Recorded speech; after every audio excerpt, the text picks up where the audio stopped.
européen qui s'appelle Cancer Prevention Europe. Et on peut, pour faire court, dire que c'est un peu le grand frère européen de Concept, ce qu'on essaie de faire au niveau national.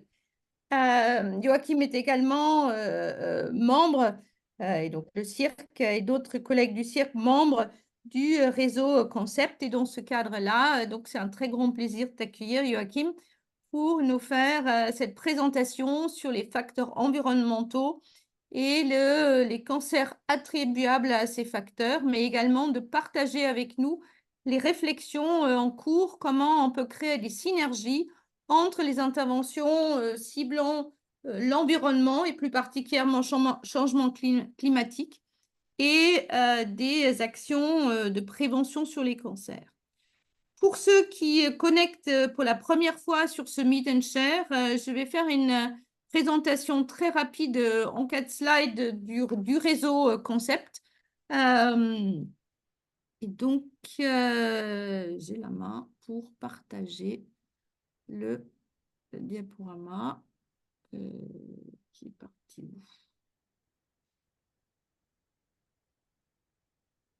Voilà. Vous voyez? Pas encore, mais ça devrait arriver. Tu as pu partager l'écran? C'est bon. Là, je pense que c'est bon. Parfait. On ne voit pas encore la présentation. Ça y est, on la voit. Donc, on fait comme d'hab en franglais. Donc, Concept, c'est un réseau national de recherche sur la prévention des cancers qui vise à accélérer le transfert du comprendre les facteurs de risque sur le agir sur les facteurs de risque. Donc, les travaux plus de l'épidémiologie et la compréhension des facteurs de risque vers des actions de prévention en développant des actions de prévention innovantes visant à répondre à la problématique d'une fragmentation aujourd'hui entre les différentes composantes de la prévention. Pour ce faire, Concept réunit 8 équipes au niveau national, 2 centres de lutte contre le cancer avec leurs équipes de recherche, donc le centre Léon Bérard, coordonnateur, et Gustave Roussy à Paris. Le Centre international de recherche sur le cancer, dont Joachim Schüz fait partie des partenaires.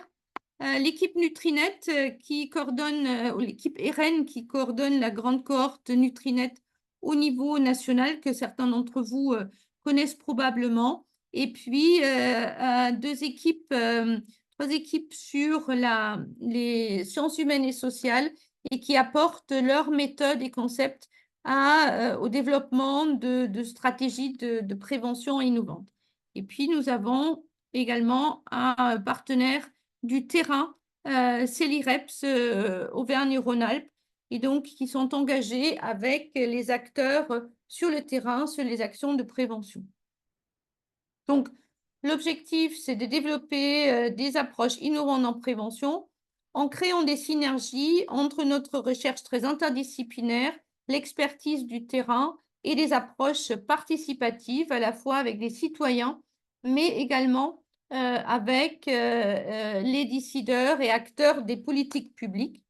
Et puis, d'autre part, de mieux comprendre et prendre en compte dans la prévention les interactions complexes entre les modes de vie et l'environnement. Et donc, à ce titre-là, la présentation de Joachim Schüz est tout particulièrement précieuse pour le concept de Concept.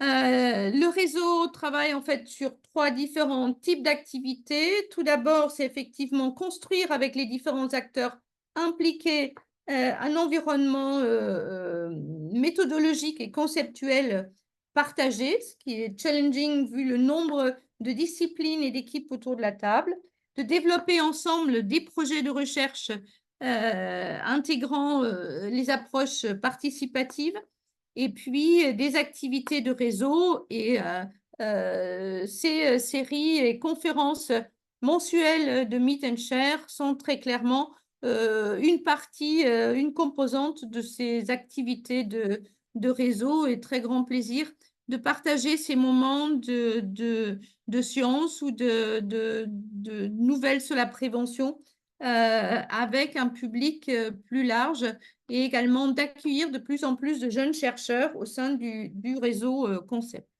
Pour finir, donc, outre les approches participatives, les approches de planetary health et interaction entre environnement et mode de vie. On s'intéresse également à la notion de l'exposome en intégrant les marqueurs biologiques, mais également prenant en compte des dimensions de l'exposome qui sont plus larges, comme les dimensions urbain, rural ou encore les facteurs socio-économiques. Et donc, à disposition avec toute l'équipe si vous avez des questions plus largement sur Cancept. Et donc, on va passer tout de suite à l'intervention de Joachim Schüz pour le Meet and Share de ce jour. Joachim, le floor is yours. Okay. Thank you very much, Beatrice, for the introduction, and also to all the Cancept team members for presenting today on environment and cancer, which is, I think, an interesting topic. At least this is the impression you get when you also see how common this topic is discussed in social media, in media. So it's a great opportunity to see actually what is our perspective from the International Agency for Research on Cancer, of what we know about environmental risk factors and their related cancer burden in the population. Before talking about the environmental risk, let's take a look first at what the situation is overall. And what we know about cancer in Europe, this I try to squeeze in here all in this first slide. So this is the situation in Europe, and here I'm talking about the United Nations definition of Europe, so also including Eastern Europe, including the Russian Federation, and then of course also EU, non-EU countries. More than 40 countries included.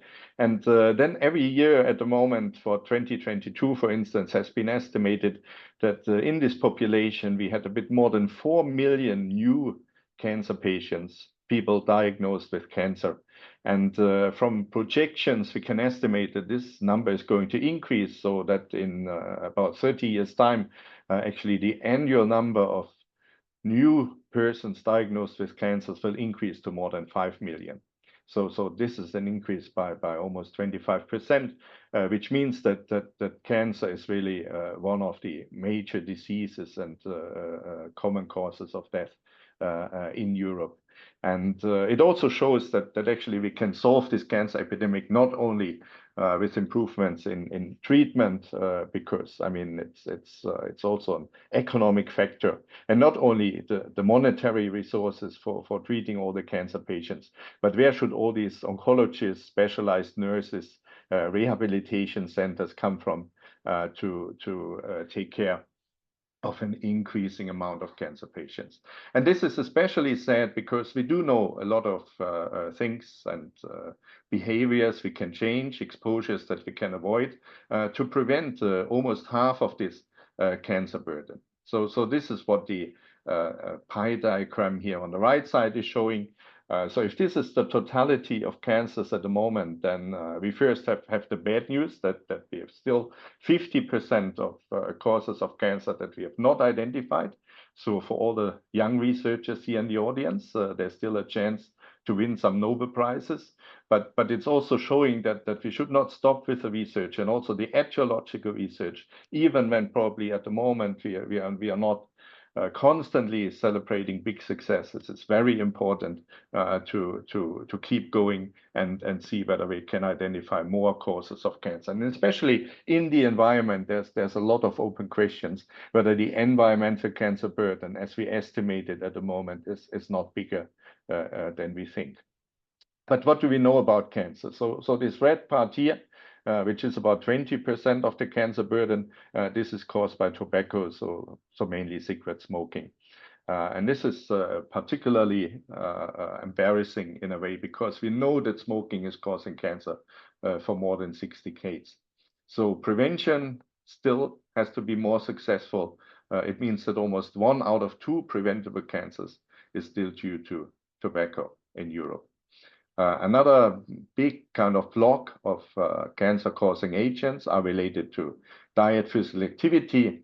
So it's really the increasing overweight in the population, the physical inactivity, together with an unhealthy diet of too low consumption of fruit and vegetables. On the other hand, too high consumption of processed meat, for instance, causing also about together like 12 to 15% of all the cancers. And then comes also the alcohol, which is a neglected risk factor for cancer. And in some countries, it's clearly more than 5% of cancers are due to alcohol consumption. And France is one of the countries where the alcohol attributable cancer burden is particularly high in Europe. Then comes the different environmental factors, and then I'm actually counting the infections also here. It's the different types of radiations, specifically ultraviolet radiation, so exposure to the sun. It's the occupation and environmental risk factors that I will mention in more detail later. And then, of course, we also have a small proportion where we know the causes of cancer, but it's probably not possible to prevent them. And this is mainly cancers that are caused by naturally occurring factors. So, for instance, take the ionizing radiation, the naturally occurring ionizing radiation, where we can reduce the exposure, but we cannot eliminate the exposure. So there's probably always some cancers caused by these agents. So that's the overall picture.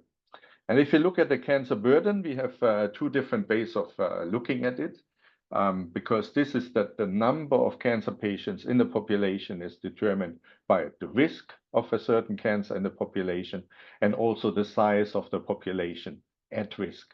So since cancer is mainly occurring in the older ages, that means that we have a demographic change in the cancer burden. The older population gets, the more cancer patients you expect, even if the risk of a certain cancer is staying the same or is decreasing in the population. So this is exactly the same underlying data for these two figures, but you can see that the shape of the curves look quite different.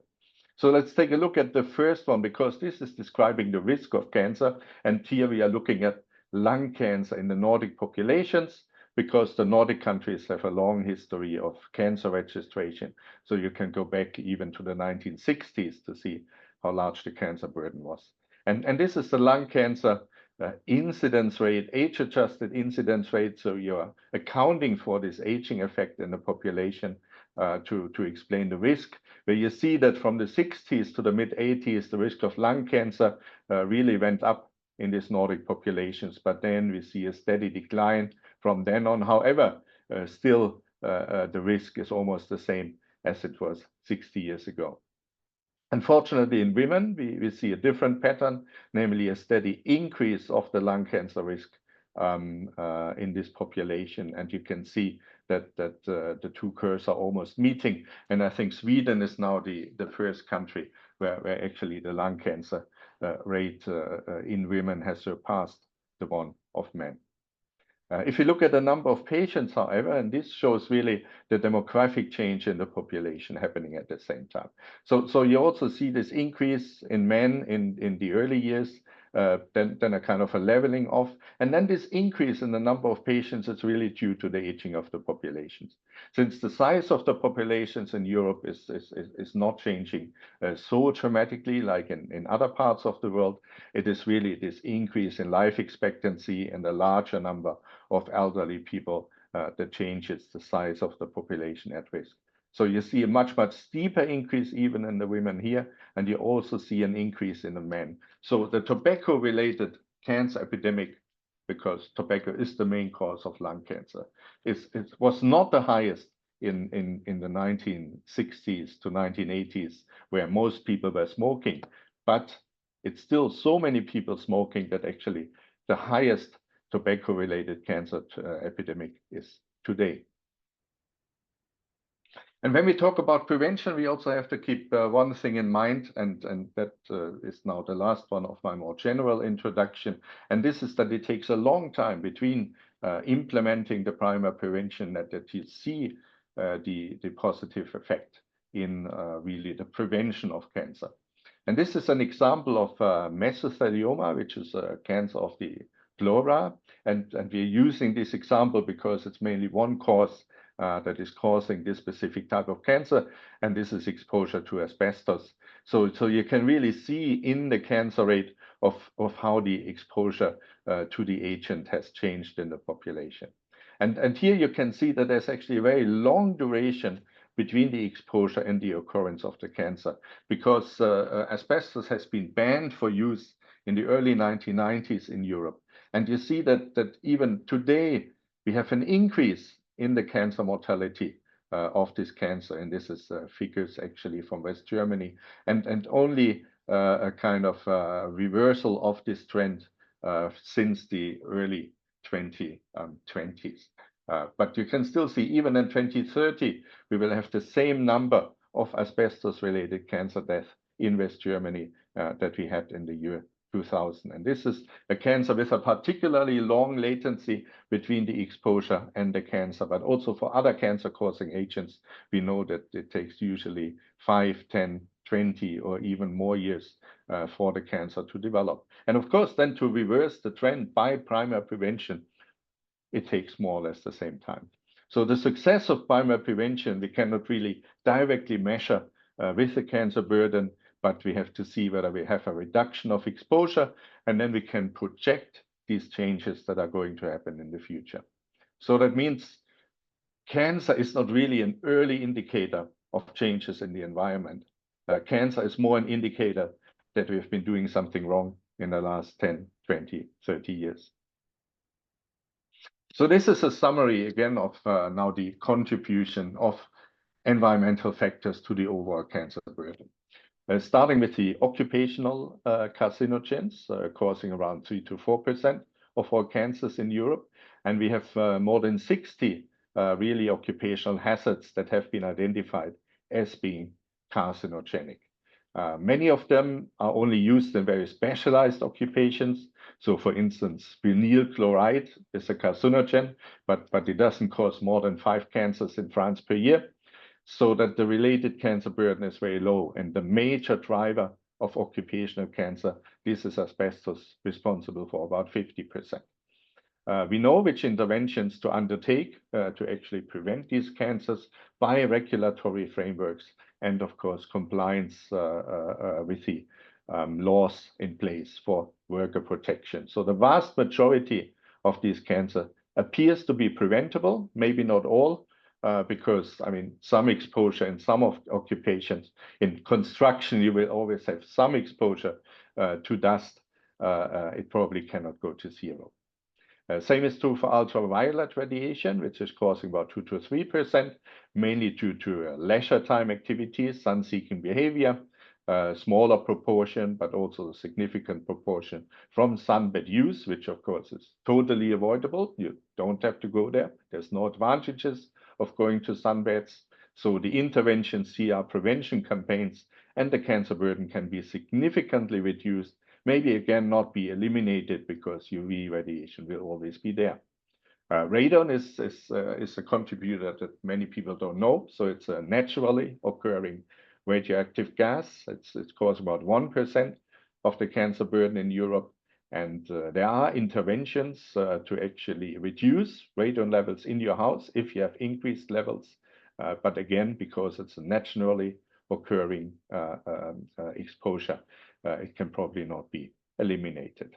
Medical radiation, also 1%. And here, of course, we have the problem that usually you have a reason to apply the diagnostic or treatment with ionizing radiation or radioactive isotopes.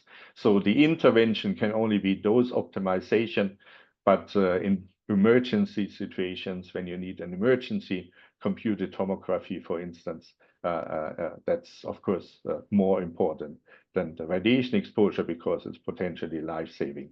So it's more here the education of the radiologist to apply only the dose that is necessary for getting the quality of the image that is needed.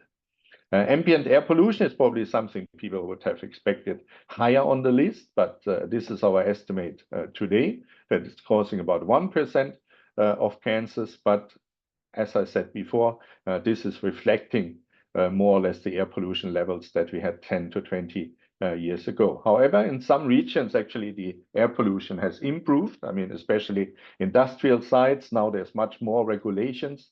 But of course, if you look at traffic exhaust, that's a different story. So there's many particles in air pollution that we know are carcinogenic, and the intervention would be prevention really on society and prevention level of making the society changing, like, for instance, transportation that is related to less air pollution. All the other pollutants, I will come back to it, are even smaller contributors to the cancer burden. So if you look at the occupational factors again, so IAC has this program on the identification of human carcinogens, and it's 122 carcinogens that have been identified by now, and 60 are really classified based on occupational studies where we have the sufficient evidence of cancer in humans. It's sometimes not really carcinogenic agents. Sometimes we also have only identified at this moment occupations where the cancer risk is higher, but it needs more work to identify really the agents that are causing this increased cancer burden, like, for instance, in painters. The Global Burden of Disease study in 2016 estimated global burden of occupational cancer death of 350,000, and you can see that lung cancer is really here the dominating cancer because of the inhalation of the carcinogenic agents. And the mesothelioma, this is also big number with 28,000, which is practically exclusively caused by asbestos exposure. So this is taking the picture from same picture, but from the exposure perspective. This is work that has been done by the agency. Actually, our Cancept colleague Isabelle Soyo-Mataram for France, where they also estimated 3.5% overall occupation contributing to the cancer burden. And you can see that the cancer burden is much higher in men than it is in women in France. So it's about 4% in men of all male cancers, only 0.4 in women. This is why the gray colored piece here is relatively small. And also in France, you see 50% of the cancer burden due to asbestos, followed by chromium, occupation as a painter, respirable crystalline silica, nickel, diesel motor exhaust, and maybe some, environmental factors that you hear a lot about them causing cancer. Yes, it's all carcinogenic factors: the arsenic, the benzene, the formaldehyde, the lindane, which is a pesticide, of course, ionizing radiation at the workplace. But the overall total contribution to the burden, because of small numbers of exposed people, is relatively small. So you're wondering why the pesticides are not on this list, and this is that pesticides is really where there's a lot of ongoing research, but also research needed. So for many of the pesticides, we have a suspicion they might be carcinogenic, but we have not yet, or we will never find the proof for it. And this is one example where I've been pooling 3 very big studies from France, Norway, and the United States of more than 300,000 agricultural workers. At the end, more than 3.5 million person years under risk. And we looked at their exposure to 14 selected pesticide groups and 33 individual pesticide or active ingredients, looking at the risk of non-Hodgkin lymphoma and its major subtypes. And then you get, for instance, a picture like this, which is the picture for glyphosate. And here we saw that I mean, this is showing the relative risk. So where's the 1? That would mean there's no association, and these whiskers here at the dot, they give the statistical uncertainty of the risk estimate. So if the dot is very close to the 1, means that we did not find an association between the exposure and the cancer. So for non-Hodgkin lymphoma overall, you see that we actually didn't find an association with glyphosate, but there was an association specifically with one subtype of non-Hodgkin lymphoma, which is the diffuse large cell B-cell lymphoma. And you see for the other subtypes, there was not such an association. So the interpretation is actually very difficult because it could mean that glyphosate is really an issue for this very specific subtype, or it could mean because there's overall no association with the non-Hodgkin lymphoma, that this is more or less just a random variation across the subtypes. So no clear answer for the glyphosate, which would have been an important one, because that's the most used pesticide, as we know. There have been some positive modest association with the use of terbufos and deltamethrin. Interestingly, not for lindane and DDT, which is actually pesticides we usually know to be related to cancer. And I want to show you why it is so difficult to study actually pesticide exposure in farmers, because this is the cancer risk of male and female farmers if you just look at how many cancers occur in these populations. And again, this line here shows if there was no association between working as a farmer or agricultural worker and the risk of a specific type of cancer. And you see that most of the cancers actually occur less frequently in the farmers than in the general population. And the reason is that this is otherwise from their lifestyle and their lifestyle behavior, a relatively healthy population. So what you're actually doing is that you're not trying to study is pesticide use increasing the risk of certain cancers in the farmers. You practically have to study whether without the pesticides, the cancer burden would be even lower in the farmers as it is anyway. And this is a bit more complex and cumbersome to study. This is why the research here is so challenging. The ionizing radiation is one of these exposures also. There's a lot of debate, but actually, because people talking about nuclear accidents, fallout from nuclear testing, but it's actually a naturally occurring radioactive gas, radon, which is causing most of the radiation-related cancer burden. So this pie diagram is showing of what is the contribution in the population from the different sources of ionizing radiation. And you can see that 80%, 75, 80% is natural radiation that is exposing us in every daily life to radiation. And there's, in fact, not too much that we can do about it. The medical radiation I already mentioned is almost the remaining 25%, where we can probably reduce some of the exposure. But of course, the applying, like doing an X-ray, doing a CT, there's always a medical reason. So it's again not very easy to avoid this exposure. And yes, there is a little bit of a blue thing included in this pie diagram, and that is actually the contribution of man-made radiation to our overall radiation exposure that we have in everyday life. And the major source of actually being exposed is the inhalation of radioactive substances. And you can see to the European average of about 3.2 millisievert every year of exposure, radon is the major contributor with about 2 millisievert per year as an European average.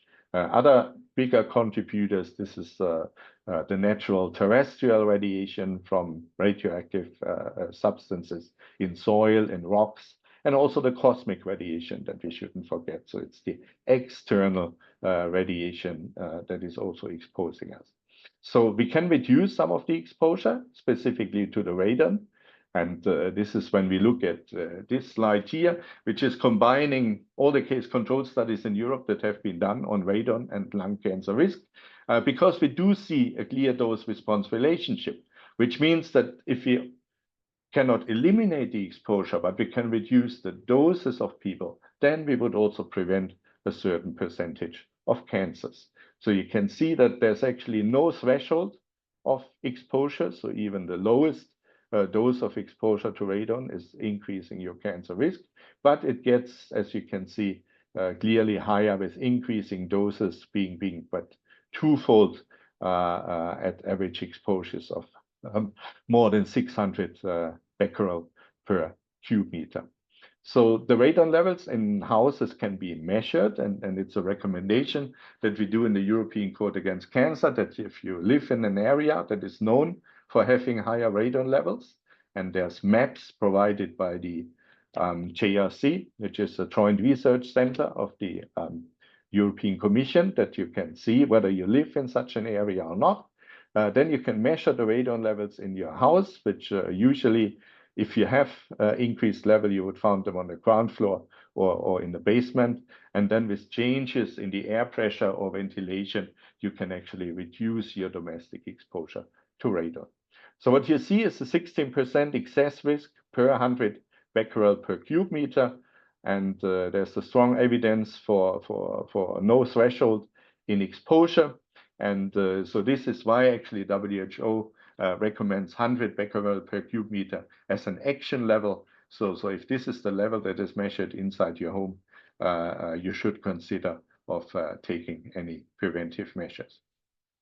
However, you can also see the interplay here between radon exposure and the main cause of lung cancer, which is the smoking. So if you estimate the absolute risk of a person to get lung cancer by the age of 75, exposed to radon at this 100 becquerel per cube meter, then you see that this lifetime risk of getting this lung cancer is 0.5% in non-smokers. So 1 out of 200 getting lung cancer, but you can see it's 12% in smokers. So 1 out of 10 who would develop lung cancer by the age of 75. So a question that I commonly receive is now what does, I mean, climate change matter in this? Because this is probably changing a lot of our environmental exposures, and therefore you could also consider, of course, that this has an impact on the cancer burden in the population. And you can speculate a lot. I mean, you can talk about the heat and UV radiation. So maybe it's too hot, people are getting less active. Does this have an effect on overweight, risk factor for cancer? Physical inactivity, risk factor for cancer. Do we have more sunshine hours, more intense UV exposure? Also risk factor for cancer. What about the air pollution? Will it increase? What about extreme weather conditions like forest fires? Could also increase smoke exposure, drinking water contamination, increased stress in the population. And would we have restrictions in an otherwise healthy diet based on not healthy food not being as available as it is now? Would it have an impact on the diversity or quality of the food? And of course, the health care could of course also be affected by suboptimal diagnosis or treatment, or that could lead then to an increase in cancer mortality. So here you could speculate a lot, but maybe instead of, you can almost come up with any number you wish, depending on what assumptions you make in a calculation. But I think we all agree that we actually don't want the climate change to happen. So it would be much more interesting to see, well, the measures that we can undertake to mitigate climate change, would they have a positive beneficial effect on the cancer burden? And there's actually a lot of potential. So starting with the fact that limiting the meat consumption is not only good for the climate, but it's also good for our risk of colorectal cancer and stomach cancer, because already the daily consumption of 50 gram processed meat increases the risk of colorectal cancer by almost 20%. And here you see, for instance, in different age groups by different years of birth, how colorectal cancer develops in the population, and stomach cancer, which is one of the cancers, decreasing, which is positive news, but maybe with more restriction of meat consumption, it could even further decrease. So that's clearly one option, good for climate, good for cancer prevention. Same is true for physical activity and healthy body weight. I mean, as I told you already, overweight is one of the increasing risk factors for cancer in the population. And there has been an estimate in 2012 made saying that almost 200,000 new cancer cases are due to overweight, and 13% of them would not have occurred had the average body mass index stayed in the population the same as it was 30 years ago.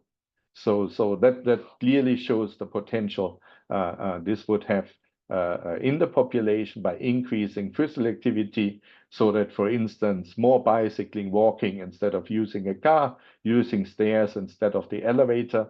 Why not include physical activity at the workplace also, make it more mandatory, the healthy breaks, etc. And of course, with more green spaces, so that people enjoy spending time outside, enjoy moving, and thereby better control their body weight.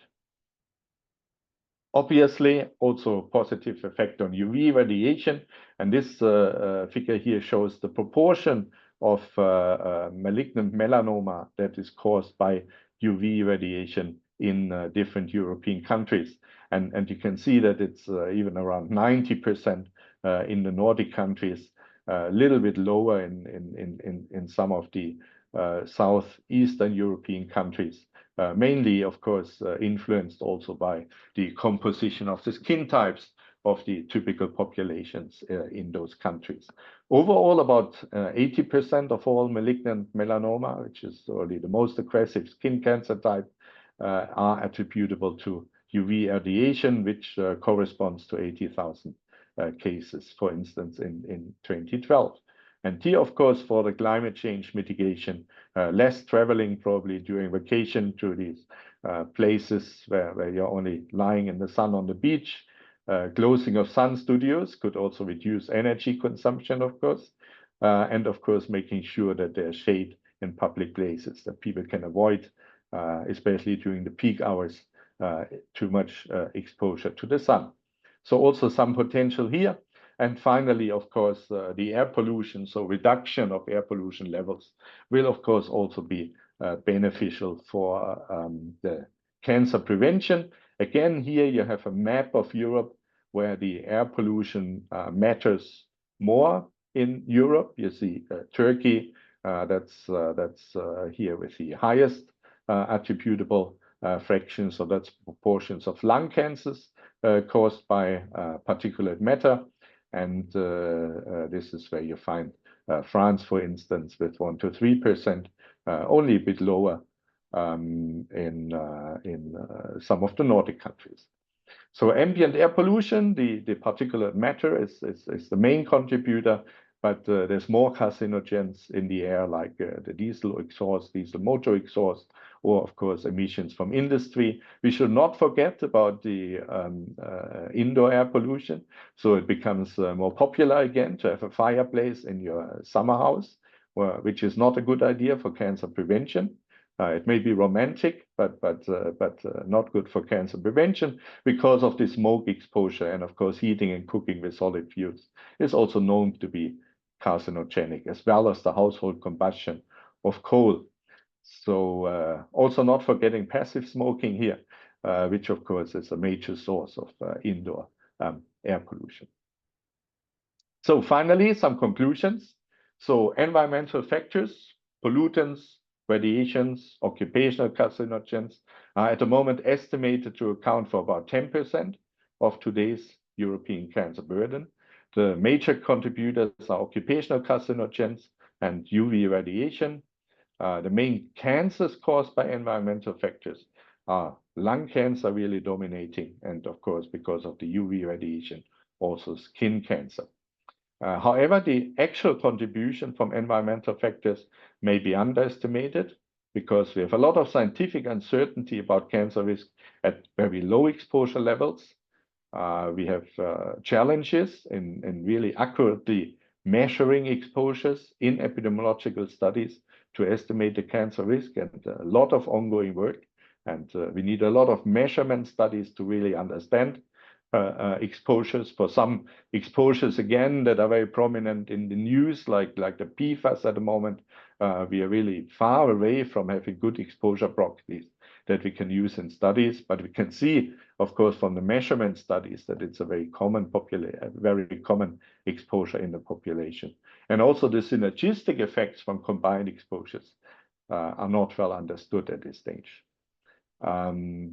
Climate change may also change the cancer burden in the population, but what is a much better news is that we see climate change mitigation measures we can also create a beneficial impact on cancer prevention.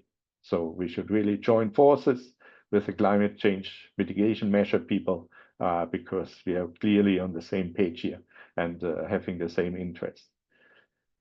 There's some ideas for future studies. First of all, I would always recommend to read past studies very carefully to design a better next generation study. Sometimes I'm seeing that I mean, it goes a little bit in waves, that when a topic has not been so massively studied for 10 years, that people rather start developing studies from scratch instead of checking what can we learn from past studies. So that's really important. Read the literature. I mean, where I'm getting kind of a crisis is when I see systematic reviews where people say, oh, we only did a systematic review over studies from the past 5 years. Yes, that's are the newest studies, but you really miss important information by not looking at the totality of studies.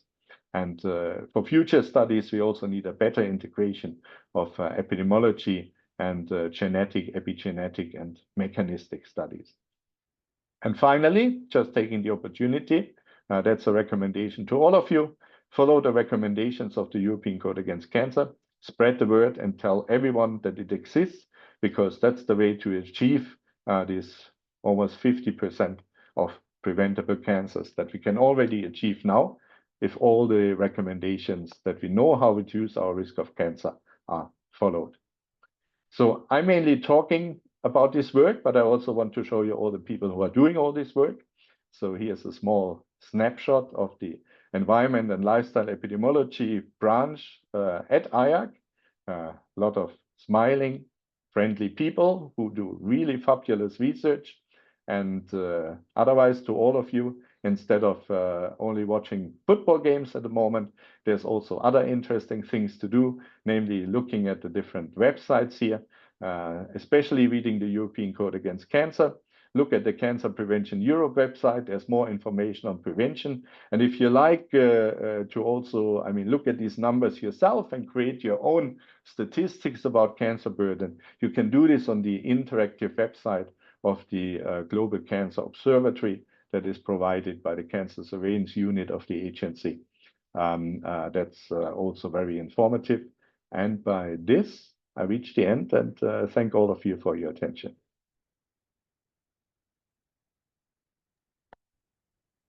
Thank you very much, Joachim, for this excellent talk. It was really clear.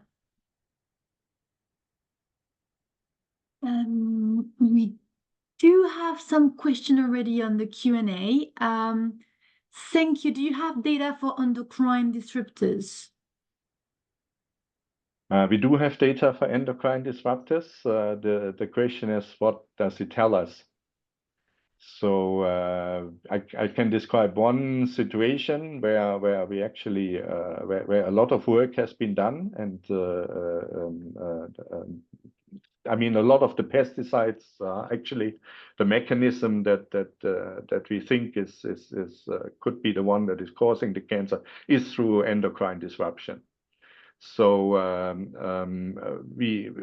mean, we have the suspicion that endocrine disruptors play a big role actually in cancer, in cancer burden. But at the moment, we've not fully identified most of the exposures where this is the case. I mean, also night shift work, we have this really idea that it could have an influence on the nightly production of melatonin. So that would also, I mean, a disruption of the normal production of melatonin, of an antioxidant that could cause actually a large number of cancers, specifically breast cancer, if we would really establish the causal mechanism. So endocrine disruption is one of these topics that I think is very high on the agenda. However, there's more work to be done to really find the proof of which are the endocrine disruptors, where are the common exposures, that we can really quantify the related cancer burden and give the right cancer prevention recommendations. Thank you very much. do you have any other questions Est-ce que vous avez des questions dans les participants? On a encore un peu de temps pour répondre à des questions. Je vous ai mis le code contre le cancer dans le chat. N'hésitez pas, soit vous levez la main, soit vous mettez une question dans le chat. On peut aussi vous donner la parole si vous levez la main pour parler. On peut vous donner accès à la parole. N'hésitez pas.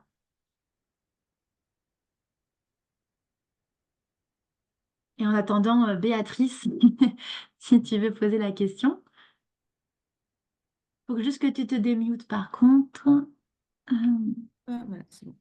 Merci Pauline et surtout merci Joachim pour cette présentation qui était très claire, très riche, qui nous rappelle qu'effectivement probablement l'environnement, en tout cas pour l'ensemble des cancers, est probablement une exposition non primordiale, pas en première ligne. Néanmoins, on peut se poser la question, et notamment au regard des études qu'on mène, comment prendre en compte dans ces calculs les multi-expositions, et notamment par rapport aux facteurs environnementaux. On n'est pas exposé uniquement aux particules fines, mais également aux HAP, qui sont tous les deux classés cancérogènes. Il y a les NO2 qui ne sont pas aujourd'hui reconnus cancérogènes certains, mais sur lesquels on a des associations et on a des figures qui montrent l'interaction de ces polluants hautement collinéaires, puisqu'on est rarement exposé à un seul, et souvent quand on est exposé, fortement exposé à l'ensemble. Comment on peut prendre en compte dans ces estimations et ces modélisations ces éléments-là?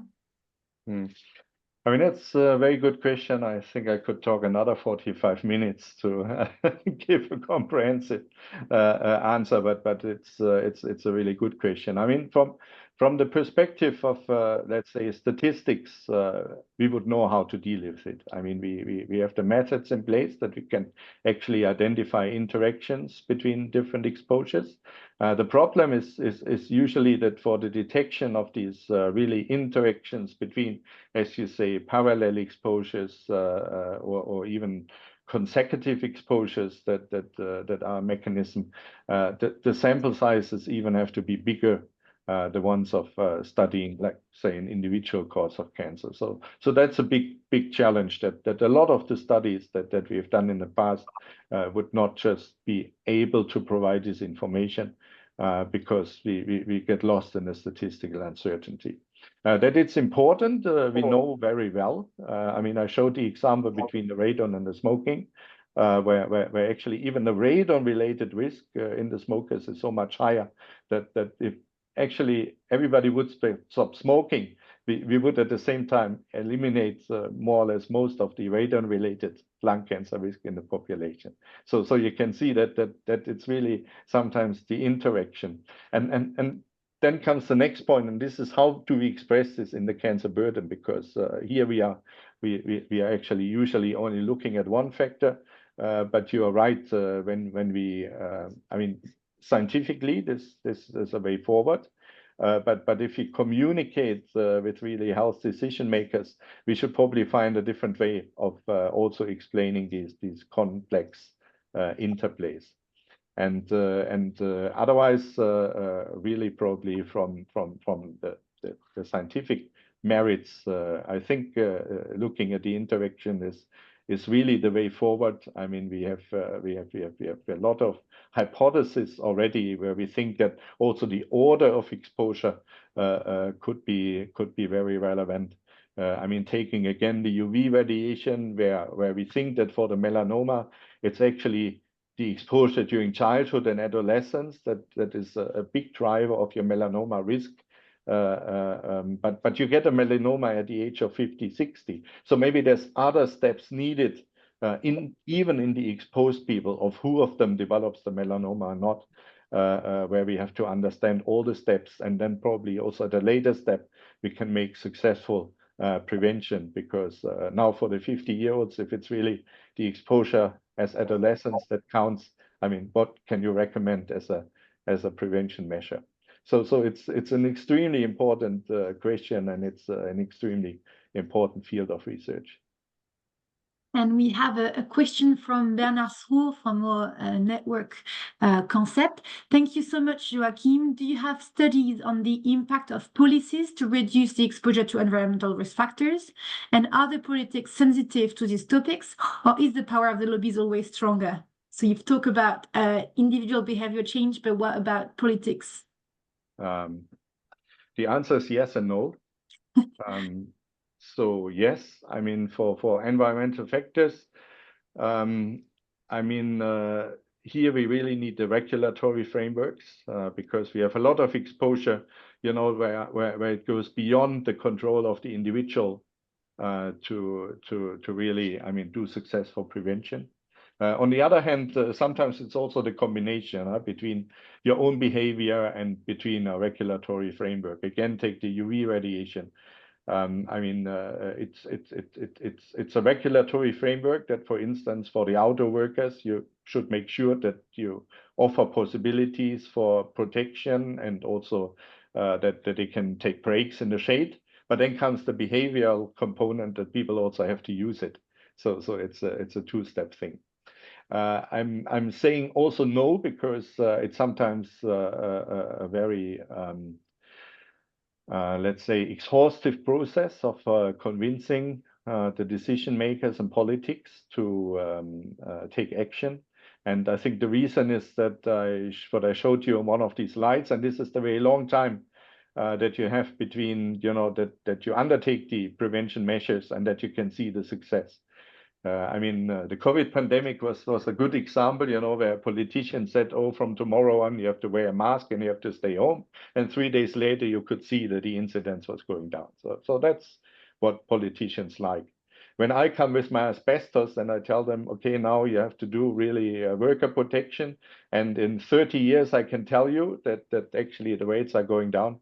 Then these politicians are less impressed because the one in charge today has to spend the money for the policies, and the one in 30 years is harvesting the success of the measure. So luckily, we do have these politicians who understand and who know that it's time for action now.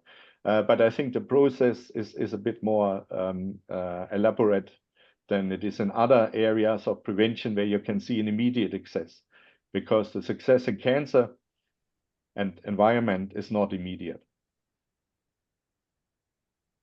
Thank you very much, Joachim. Do we have another question? Or it's 1 p.m. So I know Beatrice needs also to give a talk at 1, so we might close this meet and share.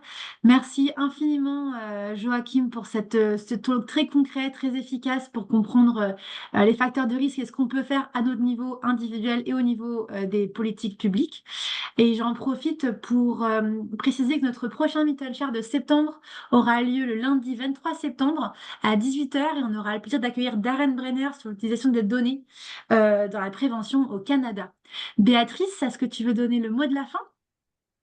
Bah, je voudrais surtout remercier Joachim pour à nouveau pour ce contenu et aussi les réponses extrêmement riches qui donnent food for thought aussi pour des travaux futurs dans Concept.